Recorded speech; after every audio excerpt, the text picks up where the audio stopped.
Doctors association of Bangladesh ড্যাবের ৩৭তম প্রতিষ্ঠাবার্ষিকী উপলক্ষে আয়োজিত চিকিৎসক সমাবেশে চিকিৎসকদের মানবিকতা, পেশাগত দক্ষতা এবং স্বাস্থ্যসেবা উন্নয়নে সংগঠনটির অবদানের প্রশংসা করেছেন প্রধানমন্ত্রী তারেক রহমানের সহধর্মিণী ডাক্তার জুবাইদা রহমান। শনিবার জাতীয় সংসদ ভবনের এলডি হল প্রাঙ্গণে অনুষ্ঠিত সমাবেশে বিশেষ অতিথির বক্তব্যে তিনি বলেন, ড্যাব দেশের চিকিৎসক সমাজের মানবিকতা ও পেশাগত উৎসর্গের উৎকর্ষের একটি উজ্জ্বল দৃষ্টান্ত।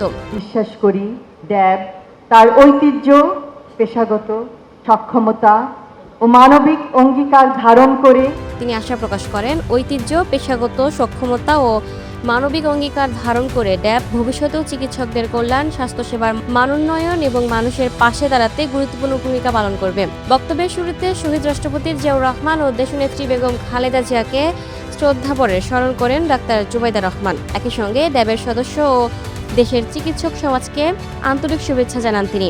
এর আগে সকালে প্রধানমন্ত্রী তারেক রহমান ও ডাক্তার জুবাইদা রহমান জাতীয় সংসদ ভবনের এলডি হল প্রাঙ্গণে নিম ও অর্জুন গাছের চারা রোপণ করেন। পরে জাতীয় ও দলীয় পতাকা উত্তোলন, বেলুন ও পায়রা উড়িয়ে চিকিৎসক সমাবেশের আনুষ্ঠানিক উদ্বোধন করা হয়। ড্যাবের সভাপতি অধ্যাপক ডাক্তার হারুন আল রশিদের সভাপতিত্বে অনুষ্ঠানে প্রধান অতিথি হিসেবে উপস্থিত ছিলেন প্রধানমন্ত্রী তারেক রহমান। এছাড়া স্থানীয় সরকার, পল্লী উন্নয়ন ও সমবায় মন্ত্রী মির্জা ফখরুল ইসলাম আলমগীর, সমাজ কল্যাণ মন্ত্রী ডাক্তার এজাম জাহিদ হোসেন, স্বাস্থ্যমন্ত্রী মোহাম্মদ শাখাওয়াত হোসেন সহ সরকারের বিভিন্ন পর্যায়ের কর্মকর্তারা উপস্থিত ছিলেন। ড্যাবের ৩৭তম প্রতিষ্ঠাবার্ষিকী উপলক্ষে আয়োজিত এই চিকিৎসক সমাবেশে দেশের বিভিন্ন প্রান্ত থেকে সংগঠনের নেতাকর্মী ও চিকিৎসকেরা অংশ নেন। Lucky Akter, update news, Dhaka.